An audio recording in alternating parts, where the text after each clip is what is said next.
ಈ ರಜೆ ಹಾಕಿದೆ ಶಾಲೆಗೆ ಇವತ್ತು ಹೋಗಲ್ಲೇನು ಒಂದು ರೌಂಡು ಬೆಳಿಗ್ಗೆ ಕೈ ಮೇಲೆ ಬಿತ್ತಂದ್ರೆ ಮತ್ತೆ ಮುಗೀತು ಕತೆ ಅಲ್ಲ. ಅಲ್ಲೇ ಮನೆ ಕಾಯೋರ ಹೋಯ್. ಹಲೋ ಸ್ನೇಹಿತರೆ, welcome back to my YouTube channel. ನಾನು ನಿಮ್ಮ ನೇತ್ರ. ಎಲ್ಲರೂ ಆರಾಮಾಗಿದ್ದಾರೆ ಅಂತ ಭಾವಿಸ್ತಾ ಇವತ್ತಿನ ಆರಂಭ ಮಾಡುವ. ಇವತ್ತು ನಾನೊಂದು ಕಡೆ ಹೊರಟಿದ್ದೆ. ಹೋಗುವಾಗ ನಿಮ್ಮನ್ನು ಕೂಡ ನನ್ನೊಟ್ಟಿಗೆ ಕರ್ಕೊಂಡು ಹೋಗುವ ಅಂಥೇಳಿ ಲಾಗ್ನ ಆರಂಭ ಮಾಡ್ಕೊಂಡಿದ್ದೀನಿ. ಬನ್ನಿ ಹೋಗೋಣ. ಅದಕ್ಕಿಂತ ಮುಂಚೆ ಯಾರಾದ್ರೂ ನನ್ನ ಚಾನಲ್ಗೆ ಹೊಸದಾಗಿ ನೋಡ್ತಾ ಇದ್ದೀರಾ ಅಂದರೆ ಸಬ್ಸ್ಕ್ರೈಬ್ ಮಾಡ್ಕೊಂಡು ನೋಡಿ, ಅದರ ಜೊತೆಗೆ ಶೇರ್ ಮಾಡಿ, ಲೈಕ್ ಮಾಡಿ, ಕಮೆಂಟ್ ಮಾಡಿ. ನಿಮ್ಮೆಲ್ಲರ ಪ್ರೀತಿ ಸದಾ ಹೀಗೆ ಇರಲಿ. ಬನ್ನಿ ಹೋಗುವ. ಈ ಒಂದು ಜಾಗಕ್ಕೆ ಹೋಗಬೇಕು ಅಂತ ತುಂಬ ದಿವಸದಿಂದ ಅಂದ್ಕೊಳ್ತಾ ಇದ್ದೆ. ಯಾಕೆಂದರೆ ತುಂಬ ವರ್ಷಗಳಾಗೋಯಿತು ಇದನ್ನೆಲ್ಲ ನೋಡ್ದೇ. ಎಲ್ಲೂ ಇವಾಗ ಸಿಗೋದೇ ಇಲ್ಲ, ತುಂಬ ಅಪರೂಪ ಅಂತಲೇ ಹೇಳ್ಬೋದು. ತಮ್ಮನೇಲಿ ನೋಡಿರ್ತೀರ, ಗೊತ್ತಿರ್ತದೆ. ಆದರೆ ನಾನು ಪೂರ್ತಿಯಾಗಿ ಇದರಲ್ಲಿ ಡೀಟೇಲಾಗಿ ತೋರಿಸ್ತೀನಿ ಬನ್ನಿ.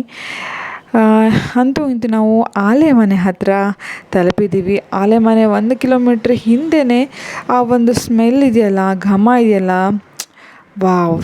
ಅದನ್ನು ನಿಜವಾಗ್ಲೂ ನಾನು ತುಂಬಾ ಮಿಸ್ ಮಾಡ್ಕೊಳ್ತಾ ಇದ್ದೆ. ಚಿಕ್ಕವಳಿರಬೇಕಾದ್ರೆ ಸುಮಾರು ಒಂದು SLCವರೆಗೂ ಕೂಡ ಎಂಜಾಯ್ ಮಾಡಿದ್ದೀನಿ ಈ ಲೈಫ್ನ. ಆಲೆಮನೆಯಲ್ಲಿ ಹೋಗೋದು, ತಿನ್ನೋದು, ಯಾಕೆಂದರೆ ಮನೆಯಲ್ಲೇ ಮಾಡ್ತಾಯಿದ್ರು. ಈಗ ಮಾಡೋದಿಲ್ಲ, ತುಂಬ ವರ್ಷಗಳಾಗೋಯಿತು. ನನ್ನ ಅಜ್ಜಿನ ಮನೇಲಿ ಮಾಡ್ತಾಯಿದ್ರು.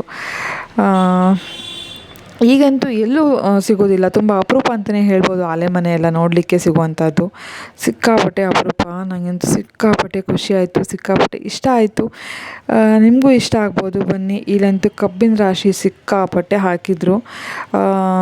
ನಮಗೋಸ್ಕರ ಅಣ್ಣ ಕೂಡ ವೆಯ್ಟ್ ಮಾಡ್ತಾಯಿದ್ರು ನಾವು ಬರೋದನ್ನೇ. ನನಗೆ ಹೋಗಲಿಕ್ಕೆ ಸ್ವಲ್ಪ ಲೇಟ್ ಆಯಿತು, ಯಾಕಂದರೆ ಸ್ವಲ್ಪ ಚರಿಗೆ ಹುಷಾರಿರಲಿಲ್ಲ. ಅವ್ರನ್ನ ಹಾಸ್ಪಿಟ್ಲಿಗೆ ಕರ್ಕೊಂಡೋಗಿ ಅಲ್ಲಿಂದ ಬರೋದು ಲೇಟ್ ಆಯಿತು. ಆದ್ರೂ ಲೇಟಾದರೂ ಪರವಾಗಿಲ್ಲ, ಹೋಗೋಣ ಬನ್ನಿ ಅಂತೇಳಿ ಕರ್ಕೊಂಡು ಬಂದೆ. ಯಾಕೆಂದರೆ ನನಗೆ ಆಲೆಮನೆ ನೋಡಬೇಕಿತ್ತು, ಆಲೆಮನೆ ಘಮ ತೊಗೊಳ್ಬೇಕಿತ್ತು, ಹಾಗೆಯೇ ಬಿಸಿ ಬಿಸಿಯಾಗಿರೋಂಥ ನೊರೆಬೆಲ್ಲ ತಿನ್ನಬೇಕಿತ್ತು,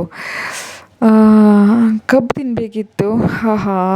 ಎಷ್ಟೊತ್ತಿಗಪ್ಪ ಇದನ್ನೆಲ್ಲ ತಿಂತೀನಿ, ಎಷ್ಟೊತ್ತಿಗಪ್ಪ ಆಲೆಮನೆ ರೀಚ್ ಆಗ್ತೀನಿ ಅಂತ ಅಂದ್ಕೊಂಡಿದ್ದೆ. ಈಗೆಲ್ಲ ಮಷಿನ್ ಕಣೆ, ಮೊದಲೆಲ್ಲ ಕೋಣನ ಕಣೆ ಇರ್ತಾಯಿತ್ತು. ಕೋಣನ ಕಣೆ ಸಿಕ್ಕಾಪಟ್ಟೆ ಎಂಜಾಯ್ ಮಾಡ್ತಾಯಿದ್ದೀವಿ ಚಿಕ್ಕವರಿರಬೇಕಾದ್ರೆ. ಕಬ್ಬು ಹಾಕಲಿಕ್ಕೆ ಶುರು ಮಾಡಿದ್ರು ಅಂದರೆ ನಾವು ಫುಲ್ ಕೋಣನ ಸುತ್ತ ತಿರುಗೋದು. ಎಷ್ಟು ಒಳ್ಳೆ ಮಜಾ ಇರ್ತಾಯಿತ್ತು ಗೊತ್ತಾ. ಈಗ ಅವೆಲ್ಲ ತುಂಬಾ ಕಡಿಮೆ ಅಂತಲೇ ಹೇಳ್ಬೋದು. ಇಲ್ಲಿ ಫ್ರೆಶ್ ಹಾಲೇನು ಬರ್ತದಲ್ಲ, ಆ ಹಾಲನ್ನ ಈ ಥರ ಒಂದು ಬಿಳಿ ಪಂಚೆಯಲ್ಲಿ ಗಾಳಿಸಿ ಕೊಪ್ಪರಿಗೆಗೆ ಹಾಕ್ತಾಯಿದ್ದಾರೆ ಬೆಲ್ಲ ಮಾಡಲಿಕ್ಕೆ. ಡೈರೆಕ್ಟಾಗಿ ಹಾಲೇನು ಹಿಡಿದಿರ್ತಾರಲ್ವ ಆ ಟ್ಯಾಂಕಿಂದ ಡೈರೆಕ್ಟಾಗಿ ಕೊಪ್ಪರಿಗೆ ಬರುವಂಥದ್ದು. ಅಲ್ಲಿ ಪೈಪ್ನ ಫಿಕ್ಸ್ ಮಾಡ್ಕೊಂಡಿದ್ದಾರೆ. ನೋಡ್ಬೋದು, 2 ಕೊಪ್ಪರಿಗೆನೇ ಇಟ್ಟಿದ್ದಾರೆ. ಒಂದು ಕೊಪ್ಪರಿಗೆ ಆಲ್ರೆಡಿ ಕುದೀತಾ ಇದೆ ಹಾಲು, ನೋಡ್ಬೋದು. ಇದು ಇನ್ನೊಂದು ಕೊಪ್ಪರಿಗೆ ಈಗಷ್ಟೇ ಹಾಲು ಹಾಕ್ತಾ ಇರುವಂಥದ್ದು. ವಾವ್! ಆ ಬೆಲ್ಲ ಹಾಲು ಕುದಿಬೇಕಾದ್ರೆ ಆ ಬೆಲ್ಲದ ಸ್ಮೆಲ್ಲು, ಆ ಕಬ್ಬಿನ ಸಿಪ್ಪೆ ಒಣಗಿರೋ ಸ್ಮೆಲ್ಲು, ವಾವ್! ನಿಜವಾಗ್ಲೂ ನಂದು ಸಿಕ್ಕಾಪಟ್ಟೆ ಮಿಸ್ ಮಾಡ್ಕೊಳ್ತಾ ಇದ್ದೆ. ನಂಗೆ ತುಂಬಾ ಖುಷಿ ಆಯಿತು ಆಲೆಮನೆಗೆ ಹೋಗಿದ್ದು. ನಂಗೆ ನಿಲ್ಲಕ್ಕಾಗ್ತಿರ್ಲಿಲ್ಲ, ಅಷ್ಟು ಆ ಕಡೆ ಓಡಾಡೋದು, ಈ ಕಡೆ ಓಡಾಡೋದು ಎಲ್ಲ ಮಾಡ್ತಾಯಿದ್ದೆ. ಇಲ್ಲಿ ಒಂದು ಕಡೆ ಬೆಲ್ಲ ಮಾಡಿ ಬೇರೆ ಒಂದು ಪಾತ್ರೆಗೆ ಹಾಕಿದರು. ಆ ಬೆಲ್ಲನ ಕ್ಯಾನಿಗೆ ಶಿಫ್ಟ್ ಮಾಡ್ತಾಯಿದ್ದಾರೆ. ಅಂದರೆ ಕ್ಲೀನಾಗಿ ಒರೆಸಿ ಒಣಗಿಸಿಟ್ಟಿರುವಂಥ ಕ್ಯಾನಿಗೆ ಹಾಕ್ತಾರೆ ಬೆಲ್ಲವ. ಯಾಕಂದರೆ ತುಂಬ ವರ್ಷಗಳ ಕಾಲ ಇಡ್ತಾರಲ್ಲ ಬೆಲ್ಲನ, ಹಾಳಾಗಬಾರ್ದು ಅನ್ನೋ ಸಲುವಾಗಿ ಸ್ವಲ್ಪ ನೀರಿನ ಅಂಶ ಇರಬಾರ್ದು. ಅಂತಹ ಒಂದು ಕ್ಯಾನನ್ನು ರೆಡಿ ಮಾಡಿಕೊಂಡು ಪ್ಲಾಸ್ಟಿಕ್ ಕ್ಯಾನಲ್ಲಿ ಹಾಕಿರುವಂಥದ್ದು. ಇಲ್ಲಿ ನೋಡಿ, ಬೆಲ್ಲನ ಇಡ್ಲಿಕ್ಕೂ ಕೂಡ ಎಷ್ಟು ಅಚ್ಚುಕಟ್ಟಾಗಿರುವಂಥ ಜಾಗವನ್ನು ಮಾಡ್ಕೊಂಡಿದ್ದಾರೆ. ಬೆಲ್ಲ ನೋಡಿದ್ರಿ, ಹಾಲು ಕುಡಿತೀರಿ? ಸ್ವಲ್ಪ ಕುಡಿಸಿ.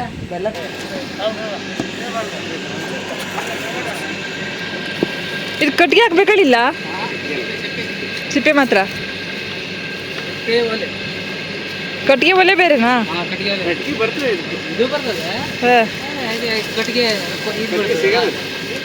ಅವ್ರವ್ರ ಬೆಲ್ಲಕ್ಕೆ ಅವ್ರವ್ರ ಸಿಪ್ಪೆನೇ ಹಾಕುದಾ? ಬದ್ಲಿ ಆಗ್ತದಲ್ಲ.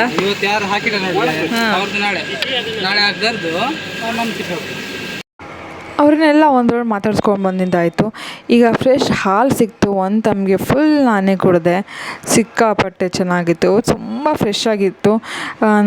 ನನಗೆ ಈಗ ಆಲೆಮನೆ ಅಪರೂಪ, ನನಗೆ ಅಂತಲ್ಲ, ತುಂಬ ಜನರಿಗೆ ಈ ಥರ ಫ್ರೆಶ್ ಹಾಲು ಸಿಕ್ಕಿದ್ರೆ ಯಾರು ತಾನೇ ಬಿಡ್ತಾರೆ ಅಲ್ವಾ. ನಾನಂತೂ ಸಿಕ್ಕಾಪಟ್ಟೆ ಎಂಜಾಯ್ ಮಾಡಿ ಕುಡಿದೆ ಅಂತಲೇ ಹೇಳ್ಬೋದು. ನೋಡ್ಬೋದು, ನಮ್ಮ ಅಣ್ಣ ಕೂಡ ಒಂದು ಕ್ಯಾನಲ್ಲಿ ಫುಲ್ ರೆಡಿ ಮಾಡ್ಕೊಂಡು ಬಂದಿದ್ದಾರೆ.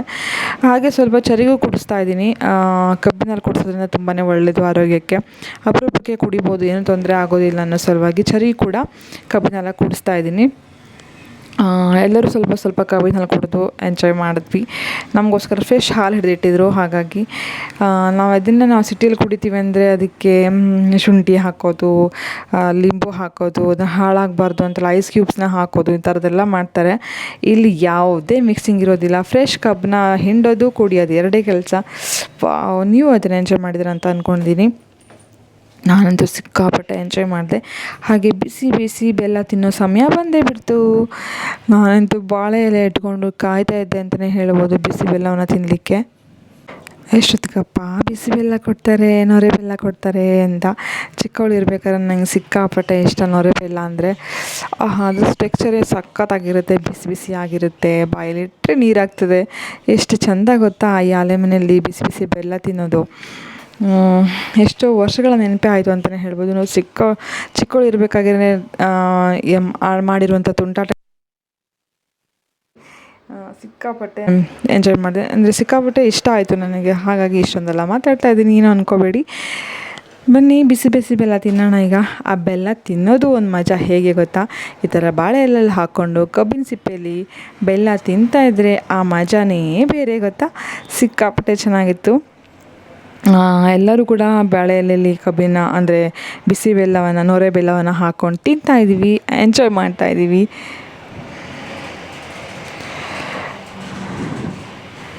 ಬಿಸಿ ಬಿಸಿಯಾಗಿತ್ತು. ಸೊ ಹಾಗೆ ಬಾಯಿಲಿಟ್ಬಿಟ್ರೆ ನಾಲ್ಗೆ ಸುಟ್ಟೋಗ್ತದೆ, ಅಷ್ಟು ಬಿಸಿ ಇರ್ತದೆ. ಯಾಕಂದರೆ ಪಾಕ ಇರ್ತದೆ ಅಲ್ವಾ, ಹಾಗೆಲ್ಲ ಬಾಯಲ್ಲಿ ಇಡ್ಲಿಕ್ಕೆ ಆಗೋದಿಲ್ಲ. ಸ್ವಲ್ಪ ತಣಿಸ್ಕೊಂಡು ಇಡಬೇಕಾಗ್ತದೆ.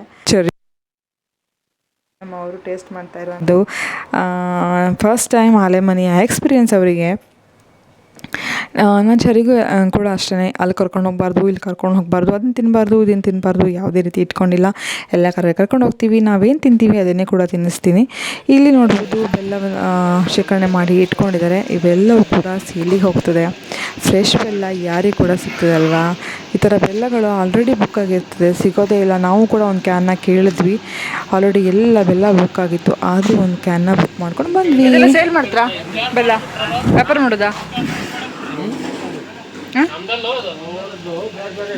ಹಾಂ, ಎಷ್ಟು ಒಂದು ಕ್ಯಾನಿಗೆ? ಎಷ್ಟು? 200. ಇದು ಕ್ಯಾನಿಗೆ ಅಲ್ಲ, ಈ ಪೂರ್ತಿ ಕ್ಯಾನ್ ರೆಡಿ ಇದ್ದಿದ್ದು ಬೆಲೆ ಎಷ್ಟು ಹೇಳಿ? 3,500. ಅದೇ ಇದು ನೀವು ಮಾಡಿಕೊಟ್ರೆ 200 ರೂಪಾಯಿ ತಗೋತೀರಿ ಚಾರ್ಜು ಒಂದು ಕ್ಯಾನಿಗೆ. ಬೆಲ್ಲ ಅವ್ರದ್ದೇ ಅಲ್ಲ, ಕಬ್ಬು ಅವ್ರದ್ದು. ಹಾಂ, ಒಂದು ಕ್ಯಾನಿಗೆ. ಈ ಸೆಟ್ ಎಲ್ಲ ನಿಮ್ದಾ? ಹಾಂ, ಪೂರ್ತಿ ಸೆಟ್ಟು. ಇದಕ್ಕೆ ಮೇಲೆ ತೆಗಿತಾ ಹೋಗ್ಬೇಕಲ್ಲ? ತೆಗೆದಾಯ್ತಾ? ಎಷ್ಟು ಸರಿ ತೆಗೆದದು?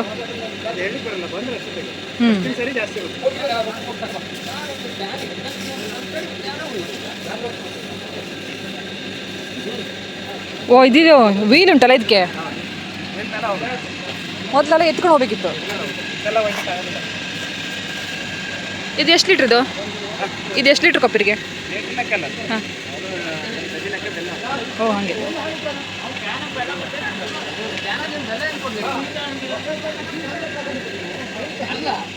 ಹಿಂದಿನ ಕಾಲದಲ್ಲಿ ಕೊಪ್ಪರಿಗೆ ಎತ್ತಲಿಕ್ಕೆ ಸುಮಾರು ಜನ ಒಟ್ಟಾಗ್ತಾಯಿದ್ರು. ದೊಡ್ಡ ದೊಡ್ಡ ಕಂಬಗಳನ್ನ ಹಿಡ್ಕೊಂಡು ಕೊಪ್ಪರಿಗೆನ ಎತ್ತಿ ಕೆಳಗಳನ್ನು ಇಳಿಸ್ತಾಯಿದ್ರು. ಆದರೆ ಇಲ್ಲಿ ಹಾಗಾಗೋದಿಲ್ಲ. ಕೊಪ್ಪರಿಗೆನ ವೀಲ್ ಮುಖಾಂತರನೇ ತಳ್ಳುವಂಥದ್ದು ಇರ್ತದೆ. ಈಸಿ ಕೆಲಸ ಅಂತಲೇ ಹೇಳ್ಬೋದು. ಅದ್ರ ಸ್ವಲ್ಪ ಕೇರ್ಫುಲ್ಲಾಗಿ ಮಾಡಬೇಕಾಗ್ತದೆ. ಇದು ಆಲೆ ಮೇಲೆ ಆದ್ಮೇಲೆ ತೆಗಿತಾರೆ ಇದನ್ನೆಲ್ಲ ಹಿಂಗೆ ಇರೋದು? ವರ್ಷ ಇಲ್ಲೇ ಆಗ್ತದೆ? ಓಹೋ, ಇದೆಂತ ಯೂಸ್ ಆಗ್ತದೆ? ಇದು ಚೆಲ್ಲುದೇ ಅಲ್ಲ?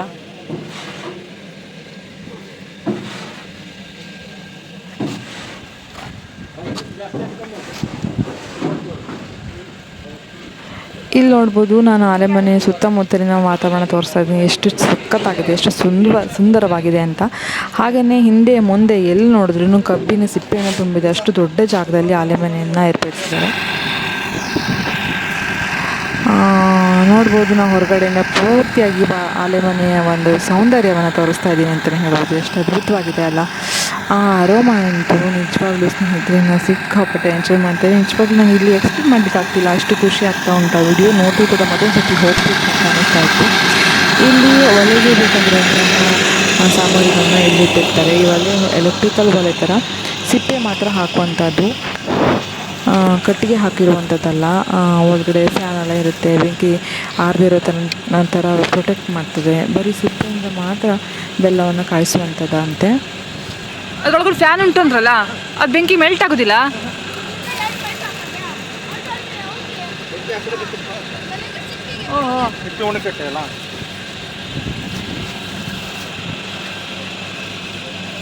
ಇದು ಚಲೋ ಆಗ್ತದೆ. ನಿಮ್ಮ ಕಟ್ಟಿಗೆ ಚಲೋ ಆಗ್ತಿತ್ತಲ್ಲಿ, ಇದೇ ಚಲೋ. ಹಾಂ, ಒಂದು ದಿವಸ ಬೇಕಲ್ಲ ಅದು. ರಾತ್ರಿ ಹಾಕಿಟ್ರೆ ಬೆಳಗ್ಗೆ ತೆಗಿಯೋದು ಹಿಂಗೆ. ಆದರೆ ಕಲ್ಲ ಬೆಂಕಿ ಹಾಕ್ತಾನೆ ಇರಬೇಕಲ್ಲ, ಪ್ರಾಸಿದು ಅಲ್ಲ. ಅದರೊಳಗೆ ಬೂದಿ ಅಂತ ಆಗ್ತದೆ. ಹೆಂಗೆ ತೆಗಿತೀರಿ? ಅಲ್ಲ, ಈ ಕೊಬ್ಬರಿಗೆ ತೆಗೆದ ಮೇಲೆ ಬೂದಿ ತೆಕ್ಕಬೇಕಾ? ಹಾಂ,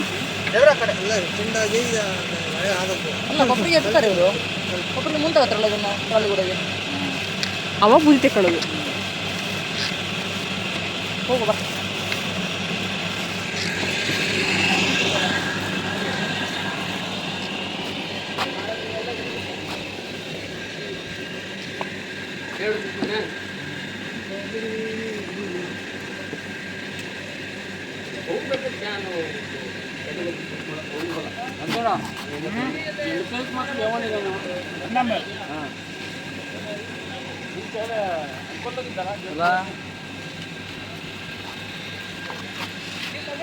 ಇದೆಲ್ಲ ಒಂಚೂರು ಕೈ ಮೇಲೆ ಬಿತ್ತಂದ್ರೆ ಮತ್ತೆ ಮುಗೀತು ಕತೆ ಅಲ್ಲ.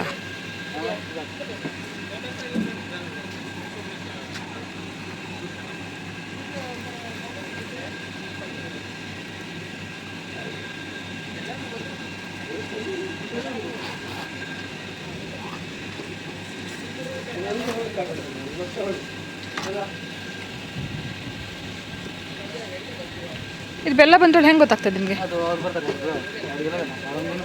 ಓಹೋ, ಅವ್ರ ಪಾಕ ಹಿಡಿಯೋದಾ?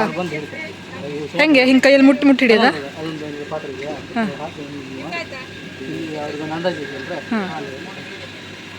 ಅವರೇ ಬಂದು ಹಿಡಿಬೇಕಾ? ನಿಮ್ಗೆ ಯಾರಿಗೂ ಗೊತ್ತಾಗಲ್ಲ?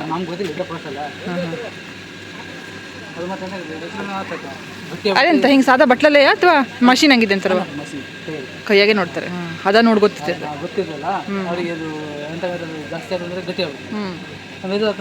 ತೆಳ್ಳಗಾಗ್ಬಿಡ್ತದೆ. ಅದ್ರ ಕಷ್ಟದ ಕೆಲಸ ಅಂದರೆ ಅದೇ ಬೆಂಕಿ ಹಾಕೋದು, ಕಬ್ಬು ಕೊಡೋದು. ಕಬ್ಬು ಕೊಡೋ ಮಿಷನ್. ನೀವೆಂತ ಅಲೆ ಮನೆ ಕಾಯೋರ? ಓಯ್,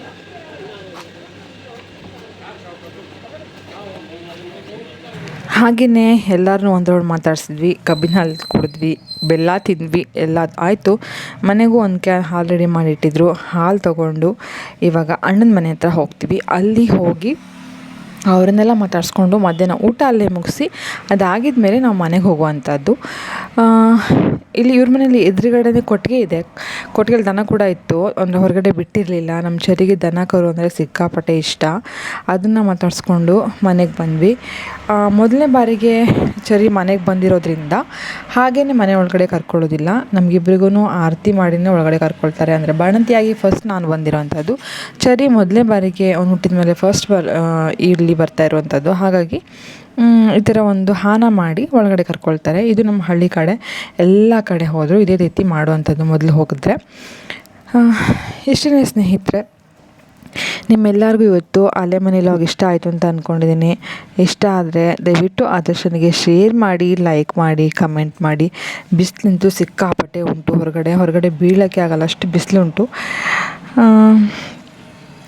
ಇನ್ನೇನು ಊಟ ಮುಗಿಸ್ಕೊಂಡು ಸ್ವಲ್ಪ ಹೊತ್ತಿದ್ದು ಹೊರಡ್ತೀವಿ, ಇನ್ನೇನು ಇಲ್ಲ.